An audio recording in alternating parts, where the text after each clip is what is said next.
अपने परिवार की जिम्मेदारी कंधों पर उठाकर नौकरी करने निकली लड़की शिकार हुई वैसी भेड़ियों की दरिंदगी का।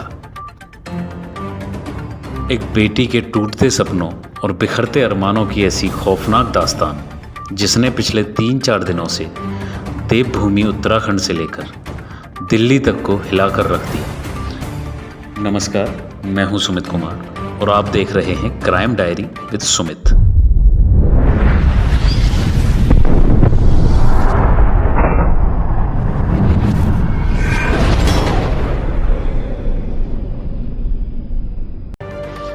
नवरात्रों से ठीक पहले हैवानों के खतरनाक मंसूबों ने एक परिवार की ज्योति को बुझा दिया, एक बेटी के सपनों को चकनाचूर कर दिया। ये बात है 18 सितंबर 2022 की।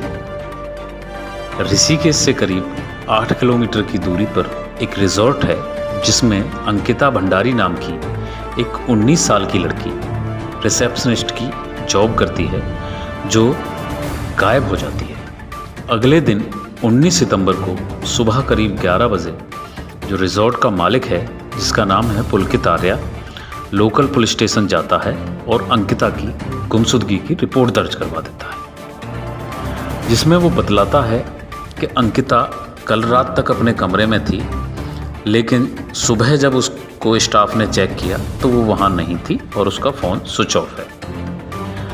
उसी शाम रिजॉर्ट का मालिक पुलकित आर्या उत्तराखंड के पौड़ी निवासी अंकिता के माता पिता को उसकी गुमशुदगी की सूचना भी दे देता है। अंकिता का जो गांव है वो ऋषिकेश से लगभग 150 किलोमीटर की दूरी पर स्थित है। यूँ तो अगर हम प्लेन में देखें तो 150 किलोमीटर की दूरी 2 घंटे में ही तय हो जाती है आजकल, दिल्ली के आसपास का एरिया या कोई भी जो प्लेन एरिया है वहाँ। लेकिन पहाड़ों में परिवहन की सुविधा का काफ़ी अभाव रहता है, तो वहाँ आना जाना इतना संभावित नहीं होता। इसीलिए जो लड़की है अंकिता वो उसी रिजॉर्ट में वहीं एक कमरे में रहती थी। तो जब उसके माता पिता को उसकी गुमशुदगी की सूचना मिली तो वो सेम डे नहीं आ पाए और अगले दिन यानी कि 20 सितंबर को थाने में पहुंचे। उसी दौरान अंकिता के एक दोस्त को उसकी गुमशुदगी का पता चला जो जम्मू में रहता है। तो उसने अंकिता के पिताजी को फ़ोन किया और बतलाया कि 18 तारीख को जब उसकी अंकिता से बात हो रही थी तो वो बहुत घबराई हुई थी और रो रही थी। उस दोस्त ने अंकिता के व्हाट्सएप चैट और एक कॉल की रिकॉर्डिंग भेजी जो साफ तौर पर इशारा कर रही थी कि अंकिता की जो मिसिंग है उसके पीछे पुलकिता का, ये जो पुलकित हैं, अंकिता की जो मिसिंग है उसके पीछे पुलकित आर्या का हाथ है। ये बात पता लगने के बाद अंकिता के माता पिता ने पुलिस के सामने पुलकित के खिलाफ मामला दर्ज करने की गुहार लगाई, लेकिन पुलिस ने उन्हें नज़रअंदाज कर दिया। वहीं दूसरी ओर आरोपी के पिता जब पुलिस स्टेशन में गए तो उसे बिठा लिया गया और चाय पानी के लिए पूछा। जी हाँ, पुलकित आर्या उत्तराखंड के ताकतवर और कद्दावर बीजेपी नेता विनोद आर्या के बेटे और उनका उस क्षेत्र में काफ़ी रसूख है।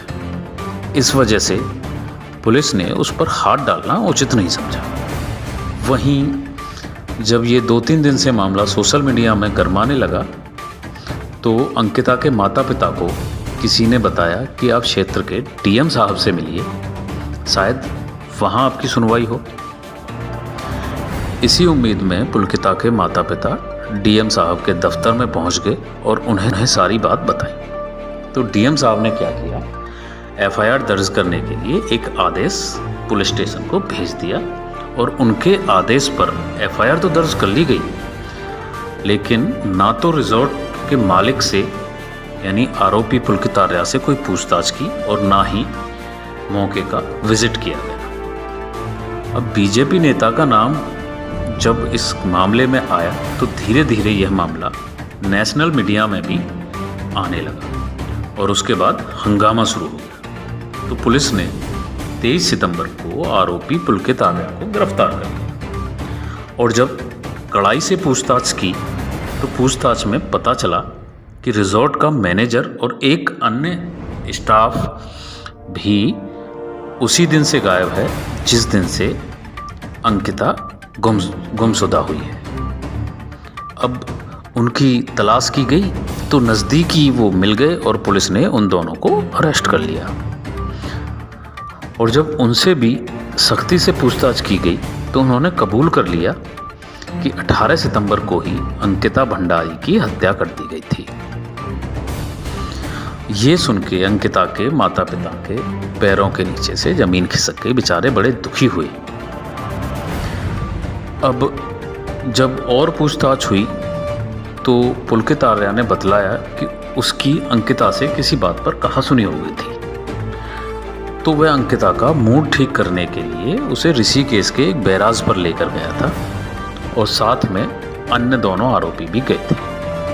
वहाँ तीनों आरोपियों ने शराब पी। वहीं अंकिता से फिर से झगड़ा हुआ तो गुस्से में पुलकित ने अंकिता को धक्का देकर बैराज में फेंक दिया और तीनों वहाँ से भाग गए। इसके बाद अंकिता के शव की तलाश शुरू की गई तो गोताखोरों की मदद से बड़ी मशक्क़त के बाद 24 तारीख को ही बैराज से लगभग जिस बैराज पे उन्होंने अंकिता को धक्का देने की बात कबूल करी थी, वहीं से लगभग 8 किलोमीटर की दूरी पर एक लाश मिली जिसकी पहचान अंकिता के माता पिता ने अपनी बेटी के रूप में की। अब ये तो स्पष्ट हो गया था कि पुलकित आर्या और उसके दो साथियों ने अंकिता भंडारी की हत्या की है, लेकिन एक बड़ा सवाल ये है कि इस हत्या का कारण क्या था। इस सवाल से पर्दा उठाएंगे हम अपनी कहानी के अगले एपिसोड में। तब तक बने रहिए हमारे साथ। जय हिंद, नमस्कार।